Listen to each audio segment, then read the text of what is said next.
Es la hora del campo. A partir de este sábado, la 2 de Televisión Española abre cada sábado a las 9:30 de la mañana una cita con el campo, con la agricultura, la ganadería y la pesca. ¿Os acordáis? Hace 25 años nacía Agrosfera. Fue el 11 de octubre de 1997. Como nos decía Lourdes, Televisión Española abría su ventana al campo. Casi 1200 programas después seguimos con las mismas ganas e ilusión y con el mismo objetivo: contaros lo que pasa en el medio rural recogiendo la voz de sus gentes. Y es que en nuestros pueblos hay mucho y bueno que tiene que ser conocido por toda la sociedad, también sus problemas, con especial atención a lo que ocurre en nuestro sector primario y en la cadena alimentaria. Muchas cosas han cambiado en este cuarto de siglo. Lo vais a ver después, en este programa especial que hemos hecho para la ocasión y que cuenta con unos presentadores de lujo. Antes os resumimos la actualidad de la semana en 5 minutos. El proyecto de presupuesto del Ministerio de Agricultura aumenta un 0,4% en 2023 hasta los 8.970 millones de euros. Las principales partidas de gasto irán destinadas a los pagos directos de la PAC, al desarrollo rural, la agricultura y la alimentación, los seguros agrarios y la modernización de regadíos. El objetivo es apoyar al sector en los procesos de adaptación y transformación frente al cambio climático y la digitalización. Son unos buenos presupuestos para acompañar este proceso de cambio, de rentabilidad y de sostenibilidad, que es la clave en estos momentos del sector agroalimentario español. COAG valora el esfuerzo destinado a la modernización del regadío o a los seguros, pero cree que es decepcionante que, aparte de los fondos europeos, no se aumenten los de procedencia nacional. En 2023 necesitaríamos un apoyo adicional. Esto es lo que no se produce, al contrario que para otros departamentos que sí se ha producido un incremento.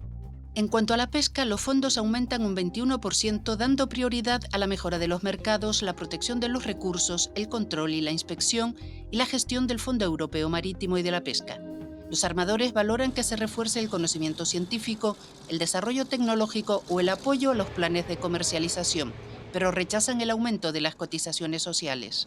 De esta forma, se va a frenar de alguna forma el desarrollo del tejido productivo de nuestro país y, desde luego, se va a perjudicar la competitividad de las empresas. Los presupuestos iniciarán ahora el trámite parlamentario para su aprobación definitiva. Y hoy sábado es el Día Internacional de la Mujer Rural, motivo por el cual esta semana también se entregaban los premios de excelencia a la innovación para mujeres rurales. El objetivo, visibilizar su trabajo. Las mujeres tienen que ver que el campo es un sitio donde se trabaja fantásticamente, donde hay muchas oportunidades, está muy bien. Es obvio que vivimos en una crisis medioambiental muy grave, una crisis social y de cuidados. Y creo que los pequeños proyectos agroecológicos, los pequeños productores, la agricultura y la ganadería extensiva somos parte de la solución. Laura es una de las premiadas. Es ganadera y quesera en Bustarviejo, en la Sierra Norte de Madrid. En el proceso de elaboración de estos productos utiliza energías renovables y biocombustibles que reducen al máximo su huella de carbono. Además, tiene el ganado monitorizado por GPS, lo que facilita sus labores de pastoreo.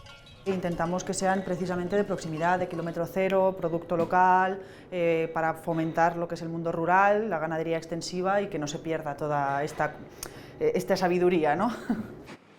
Lucía es otra de las distinguidas, es dueña de esta quesería de Torremocha, en la que trabaja con leche de oveja, cuajo vegetal y sal marina sin refinar. Además, sus embalajes son 100% biodegradables, haciendo el producto más respetuoso con el medio ambiente. Además, F-Agro, el podcast Dale Mío Nena y el programa El Campo de Castilla-La Mancha recibieron los premios a la comunicación por divulgar emprendimientos de las mujeres rurales. La verdad es que sí, estamos muy contentos, porque estábamos muy ansiosos de ir a trabajar después de 3 meses. Necesitábamos volver porque, bueno, al final esto tamén dá bastante vitalidad. Pensei que iba a ser peor, que non íbamos a coller, bueno, que íbamos a ter máis agujetas, pero nada, de momento todo ben. E cantidad hai bastante. Son las impresiones de los mariscadores de Pontevedra, Raxó y Lourizán en el regreso al trabajo tras uno de los paros forzosos más largos que recuerdan. Recogen unos topes de 14 kilos de almeja japónica y uno de fina. No podían trabajar en la playa por la toxina desde mediados de julio y lo hicieron en el día de la reapertura con muy buenas capturas. Las 3 cofradías del fondo de la ría de Pontevedra recogieron en total más de 5.800 kilos de bivalvo. Bivalvo que alcanzó además buenos precios. En la lonja de Campelo la facturación superó el primer día tras la subasta los 78.000 euros. La extra ayer fue, Patri, a 50, ¿no? 50 y la B de la japónica fue a 10. Algunos, como Patricia, acaban de estrenarse en este oficio. Trabajé en una tienda 20 años y nada más. Y desde aquí me cambié para esto. A mí me gusta porque yo soy muy de mar, entonces a mí estar aquí me encanta, me relaja, la verdad que muy bien. Piden que también ellos, los que acaban de empezar, puedan cobrar el paro en casos de cese de actividad por episodios tóxicos. Peor es la situación para los bateeiros de la ría. De momento, en el caso del mejillón, la marea roja sigue sin dar tregua. Mucho han cambiado las cosas en la agricultura española en el último cuarto de siglo. Hace 25 años la Unión Europea destinaba un 50% de su presupuesto, la mitad, a este sector. Ahora es un tercio y la tendencia es a la baja. Además, las ayudas que reciben los agricultores vienen por otros caminos: el medio ambiente, la seguridad alimentaria, la sanidad, el desarrollo rural. Hemos acuñado nuevas palabras: ecocondicionalidad o trazabilidad. Por ejemplo, han desaparecido pequeños agricultores en beneficio de explotaciones mayores. Las cooperativas han sido un gran apoyo para ellos. También el mundo de los seguros agrarios ha cambiado y los acuerdos de comercio internacionales contemplan ahora los productos alimentarios muchas veces como moneda de cambio. De la mecanización a la agricultura 4.0, del cultivo tradicional al uso masivo de datos, la agricultura ha vivido en las últimas 2 décadas una nueva revolución, la revolución digital. Explotaciones que aplican las técnicas más modernas de detección de la masa vegetal, la humedad o la composición del suelo, o como en este caso la experimentación en el viñedo con diferentes tipos de uvas y técnicas de cultivo. La tecnología te ayuda, son herramientas que al final te ayudan a tomar decisiones, pero la decisión final la tiene que tomar el agricultor o la agricultora. Entonces es fundamental que todas estas herramientas te ayuden. En el laboratorio se analizan mostos de distintos tipos de uva para detectar las variedades más adaptadas al terreno y la mejor forma de cultivarlas en esta zona. Lo que hacemos es trabajar por el agricultor, hacer diferentes ensayos, investigación, formación y transferencia de esos conocimientos al agricultor. Una tecnificación que se ha ido desarrollando en paralelo a la globalización de los mercados, cambios históricos también en las ayudas comunitarias a los agricultores que se han ido ligando cada vez más a las exigencias medioambientales y que obligan al sector a nuevas adaptaciones. Pues el campo se ha adaptado. Lo que el campo sigue sin adaptarse es que se legisla excesivamente desde los despachos y con poca realidad de lo que el campo necesita ahora mismo para adecuarse. Desde los 90, Pedro Barato ha sido testigo de la profesionalización del agro, una actividad más valorada y dignificada socialmente, sobre todo tras la epidemia del COVID, aunque se sigue quejando de que no recibe unos precios justos. Un periodo en el que las cooperativas están viviendo un proceso de concentración aún incompleto, líderes en la producción de vino, aceite, leche, frutas y hortalizas frescas y presentes en mercados nacionales e internacionales. Cooperativas agroalimentarias en estos 25 años, pues además de continuar, yo diría, al ritmo cambiante que lleva la sociedad, en muchos casos la hemos superado y hemos sido capaces de adaptarnos a un mercado, en algunos casos globalizado y en otros muchos casos cambiante. El sector en su conjunto se ha enfrentado en este tiempo a retos como el veto ruso a las importaciones o los aranceles estadounidenses y a otros problemas que piden solución. La exigencia de cláusulas espejo para que los países terceros produzcan en las mismas condiciones que las establecidas en Europa. Para los asalariados, los cambios han venido de la mano de más derechos sociales, el paso al régimen general de la seguridad social, salvo para los eventuales, el aumento del salario mínimo o la mayor estabilidad en el empleo con la reforma laboral. Y a todo ello se añade la condicionalidad social, la exigencia de que se cumplan las leyes laborales de la mano de la nueva PAC. La condicionalidad social, que es una cosa que se lleva demandando desde los inicios de la PAC, se ha conseguido ahora y ha venido por parte de Europa y ha venido en la PAC nueva del 2023-2027. No había, las ayudas no tenían ningún condicionante a los cumplimientos legales. En las últimas décadas hemos visto también evolucionar algo fundamental para la renta de los agricultores y el mantenimiento de sus explotaciones, el seguro agrario.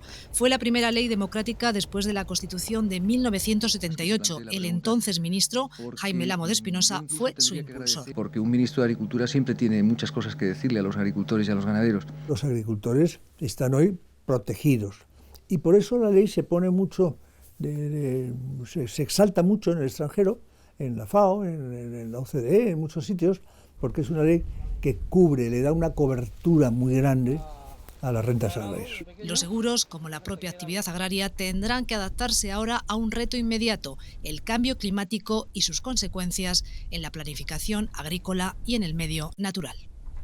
También ha cambiado y mucho la ganadería. donde antes había pequeñas granjas, mayoritarias cuando empezamos, con producción en extensivo. A la forma tradicional, hoy nos encontramos con grandes explotaciones en intensivo. Son menos empresas, pero muchas más cabezas de ganado. Un claro ejemplo es el sector porcino. Durante este cuarto de siglo, la ganadería se ha enfrentado a graves enfermedades y epidemias de las que ha salido fortalecida. Sin embargo, la crisis de las vacas locas es la que marca un antes y un después, no solo para esta actividad, para toda la cadena alimentaria. Brucelosis, lengua azul, gripe aviar, tuberculosis, fiebre aftosa, enfermedades que hace 25 años diezmaban nuestras cabañas y que eran la principal preocupación de nuestros ganaderos. En Agrosfera nos hacíamos eco. Los 2.000 cerdos de esta explotación de Alcarràs han sido las últimas víctimas de la peste porcina clásica en Lleida. Es el tercer rebrote de la enfermedad en solo 2 semanas, tras los de la Sentiu de Sió y de Pons, más al norte de la zona sometida a restricciones. La situación más extrema se alcanzó con la encefalopatía espongiforme bovina, más conocida como el mal de las vacas locas. Esta afección apareció en Inglaterra en 1996 y llegó a España 4 años más tarde. Juan José Badiola fue el científico de referencia de aquella epidemia. En su centro de Zaragoza analizaba los cerebros de los animales infectados e informaba al Ministerio de Sanidad. En cuanto se declararon los primeros 2 casos, aquellas 2 famosas vacas gallegas, ¿verdad?, en noviembre del año 2000, pues a partir de entonces yo sabía lo que iba a pasar, que era una crisis alimentaria. Entre el año 2000 y el 2008 se registraron más de 800 casos y 5 víctimas mortales. Unas cifras inferiores a las de otros países, pero que desataron un auténtico caos en el sector. En el punto álgido de la epidemia, en 2003, las ventas de carne cayeron un 50%. Una vaca temblando que se caía, y era la imagen que ponían todos los días en todas las televisiones. La verdad es que aquello fue tremendo. Tras la epidemia, la industria alimentaria dio un giro de 180 grados. Se prohibió la elaboración de harinas con restos animales y se impulsaron leyes y proyectos de investigación para prevenir futuras crisis. Un nuevo concepto había nacido, el de seguridad alimentaria, y hoy en día la buena salud de las cabañas está garantizada. Hoy tenemos la legislación más estricta, esto nos obliga a hacer un sacrificio importante por parte de los ganaderos, pero también es verdad que nos da la garantía de ser, digamos, los pioneros en este sentido a nivel mundial. Los datos actuales de la industria cárnica así lo confirman. Supone algo más de 1/5 parte de todo el sector alimentario español. El porcino está en el top 3 del mercado internacional. En los últimos años ha multiplicado por 40 sus exportaciones hasta alcanzar los 3.000 millones de toneladas anuales. La fecha clave para su éxito, el veto ruso de 2013. Se cierra el mercado ruso, con lo cual damos el paso hacia afuera, hacia mercados terceros, y empezamos a abrir todo el sudeste asiático y bueno, pues a partir de ahí la evolución tan importante que hemos tenido hasta conseguir pues ese 1.200.000 toneladas que hemos estado incorporando al mercado chino. Ahora al sector le preocupa la peste porcina africana erradicada en España desde 1995. Teme que nuevos brotes en países europeos puedan llegar. Administraciones y sector han tomado medidas y en la universidad se trabaja en una solución definitiva. Yo espero que a finales del 23 ya podamos pasar la botella de la vacuna a la empresa que va a producirla de forma masiva en el mundo. Yo espero que así sea. Crucemos los dedos. En este cuarto de siglo el tamaño de las explotaciones también ha cambiado. Cada vez hay menos, sobre todo de extensivo de ovino y caprino. Las que quedan están más mecanizadas e incluso robotizadas, tienen más cabezas de ganado y se dedican principalmente a carne. Los ecologistas critican este cambio de modelo como la principal causa del aumento de emisiones de gases de efecto invernadero, amoníaco y contaminación de aguas subterráneas. En espacios reducidos por ese número de animales se están concentrando miles y miles de animales precisamente con ese triple objetivo: producir mucho, producir rápido y producir al más bajo coste económico. Y esto tiene esas repercusiones ambientales y también de bienestar animal. Un bienestar animal que hoy se cuida y se vigila más que nunca, proporcionando a los animales una alimentación con los nutrientes adecuados y alojándolos en instalaciones bien iluminadas, ventiladas y sin elementos cortantes. La rentabilidad es el principal reto por delante. Los ganaderos denuncian que la recién aprobada ley de cadena alimentaria, que prohíbe la venta a pérdidas, en muchos casos no se está cumpliendo. Además, el fuerte incremento de los costes de producción por la guerra de Ucrania les pasa factura y aseguran que su situación es muy complicada. La pesca es un recurso renovable pero no inagotable y por lo tanto debe ser conservado. Una filosofía ahora defendida por pescadores y armadores pero que hace 25 años no gozaba de tanta aceptación. A ello también ha contribuido la política pesquera común, estableciendo tax y cuotas, las recomendaciones científicas y los avances tecnológicos. Hoy más que nunca el sector es consciente de que esquilmar los océanos no es una opción. Otro reto es el relevo generacional. De altura, artesanal, arrastre, enmalle, anzuelo, casi 9.000 barcos componen la flota española, la mayor de la Unión Europea. A bordo de ellos, más de 30.000 trabajadores son testigos de cómo ha cambiado el mar y nuestra forma de relacionarnos con él. 25 años, si analizamos cómo ha evolucionado y cómo ha cambiado la pesca, y quisiésemos dar un titular, es mayor sostenibilidad y mucha más responsabilidad por parte de los armadores y de las tripulaciones. Pescamos menos, pero mejor. Hemos pasado de un modelo en el que los barcos no contabilizaban las capturas a otro de cuotas y tax para preservar las poblaciones de peces. El germen de esta nueva política nació en 2002. En la cumbre de Johannesburgo lo que plantean es que de todos los stocks explotados deberían estar a niveles capaces de producir el máximo rendimiento sostenible en el año 20. ¿Cómo se hace eso y científicamente cómo se aborda? Pues no fue un trabajo sencillo. Las primeras medidas legislativas se plasman años más tarde en la política pesquera común. La obligación de desembarque se introduce de forma transitoria en las distintas pesquerías. El enfoque de precaución es algo que aparece claramente reflejado en la política pesquera común. El enfoque de ecosistema es algo que también aparece ahí recogido y que se pretende conseguir.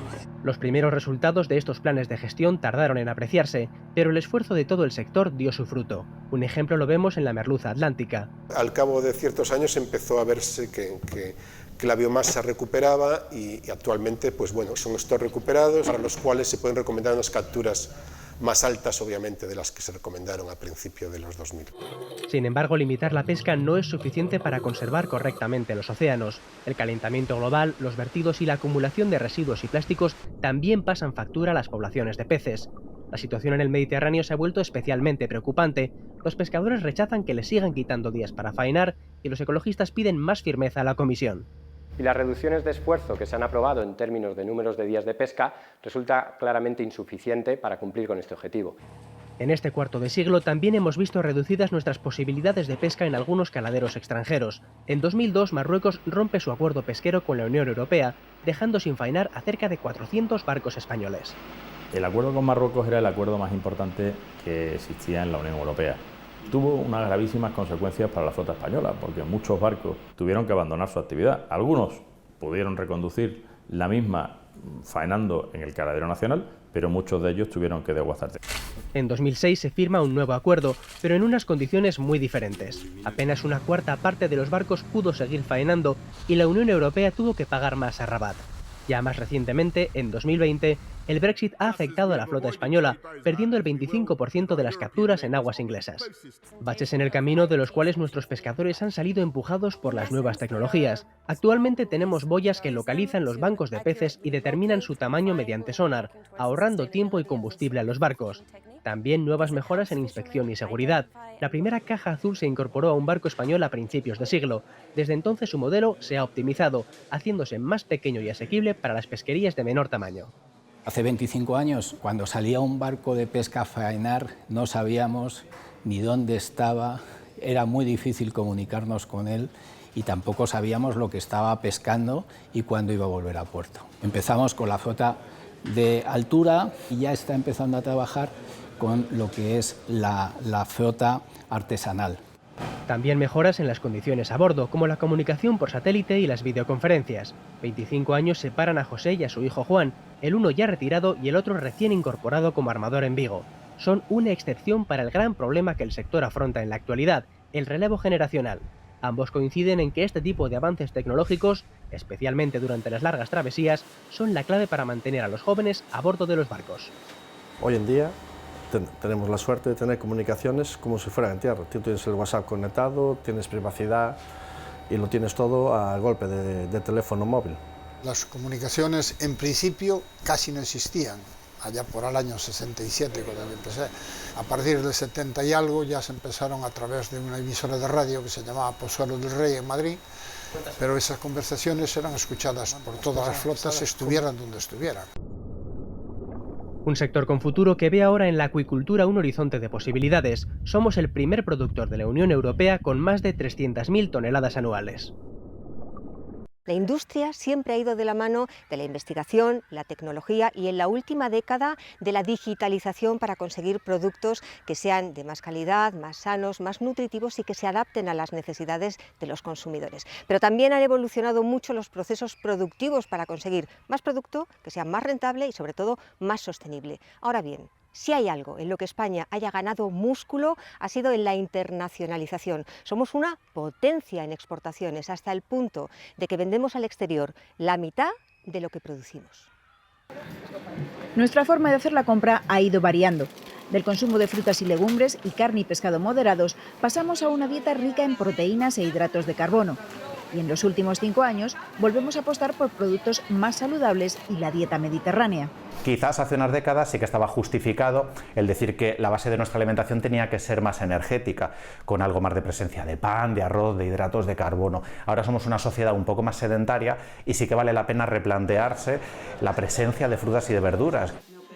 Han aparecido productos nuevos, sin gluten, lácteos sin lactosa, nos hemos familiarizado con otros que antes eran un lujo, como las frutas tropicales, y como hemos visto en muchas ferias, la industria ha estado continuamente innovando. Las impresoras 3D elaboran alimentos como este, con apariencia, textura y sabor similar a la carne. Se apuesta por la proteína vegetal para quesos o hamburguesas, como esta que vemos de tomate cherry. Nosotros estamos convencidos que la transición alimentaria desde la proteína animal hacia la proteína vegetal es necesaria y no es solamente el futuro, yo creo que ya es el presente. En la actualidad, la alimentación es la primera industria manufacturera del país. Desde el sector nos dan las claves. Los empresarios del sector han tenido muy claro que era necesario acompañar a la transformación de los consumidores y han innovado mucho para diversificar la oferta de productos a una calidad muy buena, ¿no? Por lo tanto, tenemos seguridad, diversificación y calidad. Precisamente esa seguridad ha sido uno de los hitos que ha marcado un antes y un después en la alimentación en estos años.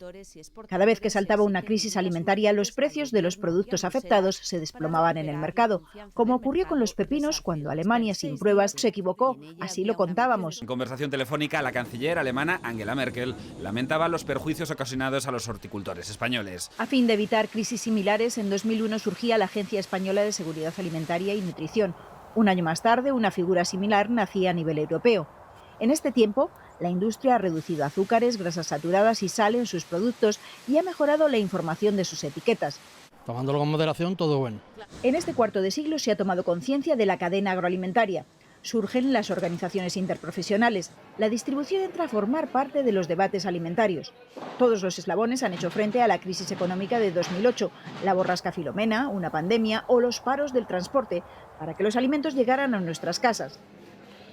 En el panorama actual, la guerra de Ucrania y sus consecuencias, como la subida de los costes energéticos. Ahora mismo el reto es devolver cuanto antes a los consumidores la confianza que necesitan en su cadena y que se está viendo alterada por unos precios anormalmente altos. Estos precios que estamos viviendo ahora no se habían visto en los últimos 20 años. La historia de la industria alimentaria es una historia de superación. En estos 25 años nuestras exportaciones han crecido ininterrumpidamente. A ello ha contribuido el turismo y la gastronomía. Somos el primer país exportador de aceite de oliva, los que más volumen de vino vendemos fuera de nuestras fronteras. En la última década, las exportaciones de jamón y paleta curada han aumentado un 250%. Al cierre del año, los ingresos por nuestras exportaciones agroalimentarias superarán los 60.000 millones.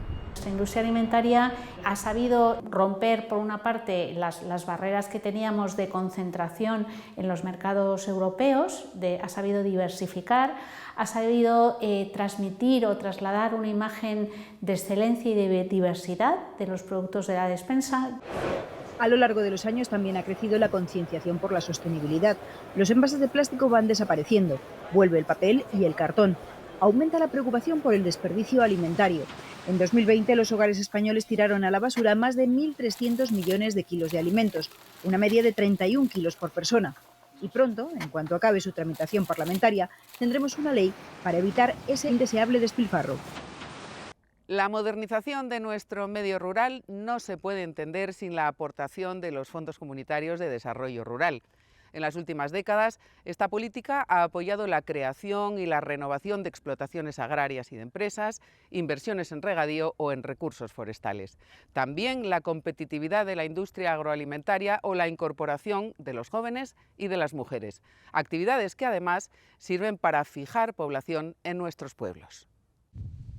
María Jesús nació, vive y quiere permanecer en su pueblo. Pertenece a esa minoría que habita las zonas rurales de nuestro país. Si Dios quiere, voy a seguir en mi pueblo, porque yo soy más de pueblo que las amapolas. Algo que cada vez comparte un porcentaje más pequeño de la población española, ya lejos de las cifras de 1997.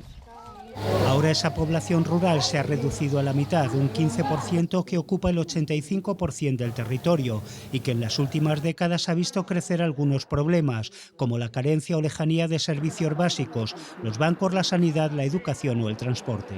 Tenemos un autobús, los martes viene aquí a Arévalo.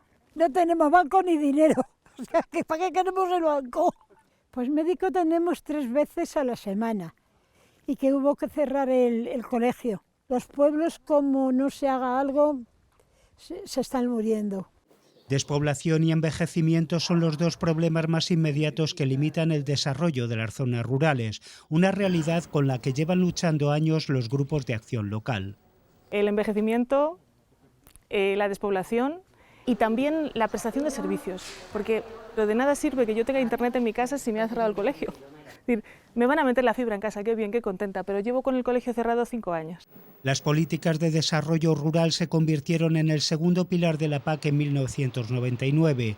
Desde entonces los fondos de desarrollo rural han sido motor que refuerza la actividad agraria con la mejora de las explotaciones o la industria agroalimentaria.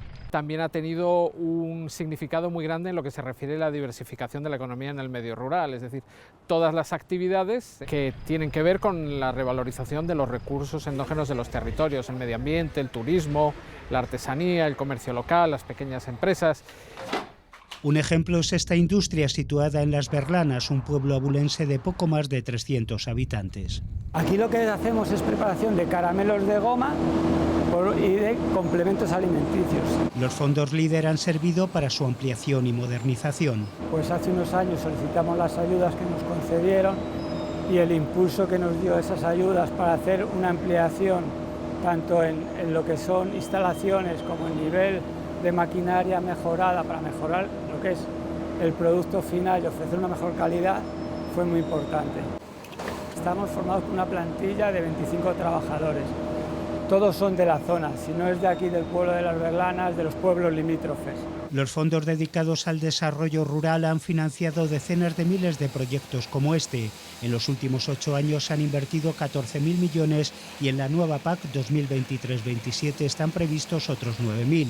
Inversiones determinantes para crear tejido económico en las zonas rurales en distintos frentes. Abordan cuestiones tan importantes como las ayudas agroambientales, incluida la agricultura ecológica, las ayudas a la instalación de jóvenes, con lo importante que es el relevo generacional, las ayudas LEADER, que tienen una de las principales fuentes de emprendimiento y de dinamización del territorio.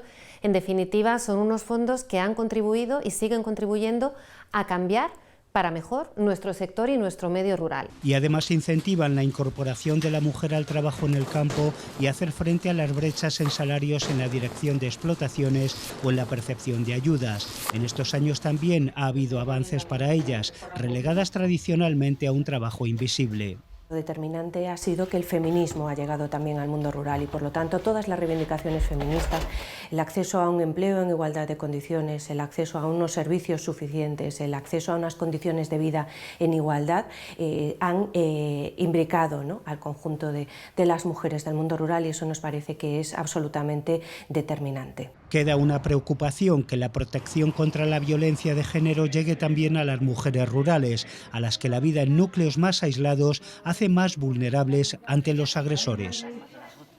A lo largo de estos 25 años, Agrosfera ha recorrido más de 1 millar de pueblos repartidos por toda nuestra geografía.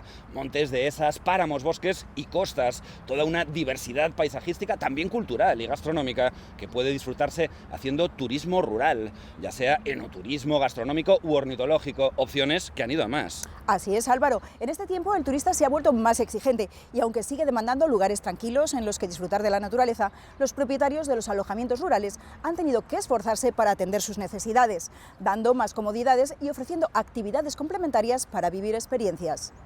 Pequeños pueblos como Villalar. En el Parque Natural de Sierra Calderona. En el Alto Palancia la recogida de la trufa es una actividad muy importante. Caminos de todo Castilla-La Mancha. El paisaje urbano de las Alpujarras. Freixenet es una meseta inclinada hacia el río Llobregat. De norte a sur, de este a oeste, hemos ido conociendo las costumbres, gastronomía, patrimonio histórico y natural de nuestros pueblos. Desde su nacimiento, el turismo rural ha sido en muchos casos un complemento de renta para los agricultores y una herramienta contra la despoblación. Jesús lo sabe bien, montó su casa rural hace casi 3 décadas y sus vecinos recibían entonces la idea con ilusión. A la gente le gustó, se sentían incluso, o también ellos copropietarios, digamos, de la casa, o sea, se sentían también el turismo rural y de hecho cuando venía gente pues pasaba uno con la cesta que venía del huerto con unos tomates, tenga 2 tomáticos para que hagan una ensalada. Cuando Jesús comenzó su andadura apenas había unas 200 casas rurales. Hoy la oferta en España supera las 17.000. El viajero buscaba entonces la tranquilidad y el contacto con la naturaleza. Ahora, además, quiere más comodidades en las casas y actividades complementarias. Lo que nos demandan los clientes y lo que más valoran es que sea un turismo de experiencias, como puede ser el enoturismo, como puede ser el gastroturismo, la ornitología, una serie de actividades que estamos realizando, que nosotros les ofertamos y que, bueno, pues están ahí. En las nuevas normativas ya estamos cambiando y aportando ese tipo de experiencias. Experimentar la velocidad en los rápidos de los ríos, descensos en piragua, viajes en globo o rutas a caballo. La oferta del turismo activo ha crecido a la par que sus demandantes. Los veinteañeros de aquella época ahora son familia y siguen practicando este tipo de actividades. Todavía nos acompañan, pero ya en un entorno familiar. Van con niños y demás. En España, la verdad es que los estudios que tenemos hechos desde ANETA nos dicen que el senderismo es la actividad más demandada. Algo a lo que ha contribuido la creciente demanda del turista senior, ávido de disfrutar de la naturaleza. La ruta va por aquí, evidentemente. En estos 25 años el turismo rural ha tenido 2 puntos de inflexión. En 2014, tras la crisis económica, comenzó un auge que duró 5 años. La llegada de la COVID-19 lo frenó en un primer momento, pero tras los confinamientos, la gente, deseosa de salir de casa, buscó espacios abiertos y menos masificados que playas o ciudades. Y esto fue lo que nos decían en el verano de 2020 en este alojamiento de Almonacid de Toledo. Todas las casas rurales están completas. El turismo rural goza de muy buena salud. 4 de cada 10 personas lo practica y va en aumento. Nos ayuda a desestacionalizar, a diversificar y expandir por todo el territorio los beneficios de esta industria, que es la primera industria del país. En 2021, un 5% más de españoles eligieron viajar a un pueblo. Menos gente y viendo la naturaleza. Hacer rutas de senderismo. No hace falta ir tan largo para ir para ver sitios bonitos y rústicos como esto. Y cada vez nos visitan más extranjeros, pero todavía son pocos. Venimos de California, tenemos 3 años esperando este viaje porque nos paró todo el COVID. Aumentar su llegada es uno de los retos del sector. Otro, mejorar la digitalización para que en los pueblos puedan hacer reservas, formarse e informar de todo lo que ofrecen. Entre tanto, surgen nuevas opciones como el turismo regenerativo. Que no sea solamente pasivo, de oye, pues mira, aquí se siembra el vino, aquí se cultiva el vino, así se recoge, si quieres participar por también hazlo. Aquí también estamos regenerando el territorio porque estamos plantando árboles y hay muchos turistas que quieren hacerlo. Programas para el desarrollo rural como LEADER y PRODER han ayudado mucho en estos años al turismo, como hemos comprobado en muchos de los pueblos que hemos visitado. Estamos en la ruta del Quijote. Los pueblos de la Sierra Norte madrileña. La villa de Maderuelo es trasladarse a la Edad Media. Piedrafita aposentada sobre las faldas de la Peña Telera. Han sido 1 millar, una pequeña muestra. España tiene 8.000 municipios, así que seguiremos trabajando para mostrarles todo lo bueno que tiene el mundo rural, que desde luego es mucho. Finalizamos este repaso, os dejamos con un vídeo sobre vosotros y nosotros, pero antes agradeceros que semana tras semana estéis ahí. Dar las gracias también a nuestros compañeros del tiempo y de los centros territoriales, ellos son también Agrosfera, y a todos los que han hecho y hacen posible este programa. Estilistas, maquilladoras, realizadores, cámaras, productores, montadores de vídeos, técnicos, informáticos, documentalistas y, cómo no, a todo el sector y a las administraciones. Gracias por hacer fácil nuestro trabajo. Volvemos en 7 días. Cuidaos.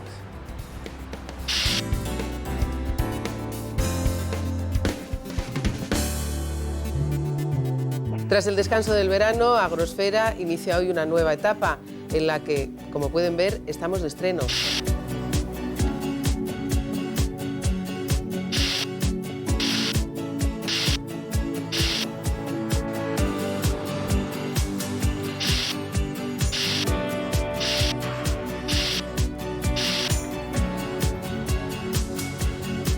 Con octubre estrenamos mes y más datos en la información del tiempo.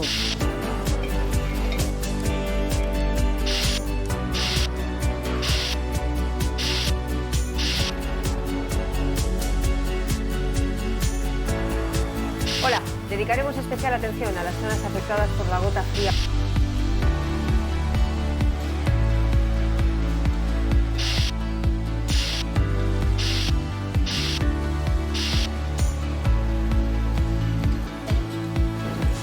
De nuevo con todos vosotros para contaros todo lo que pasa en el sector agrario y en el medio rural.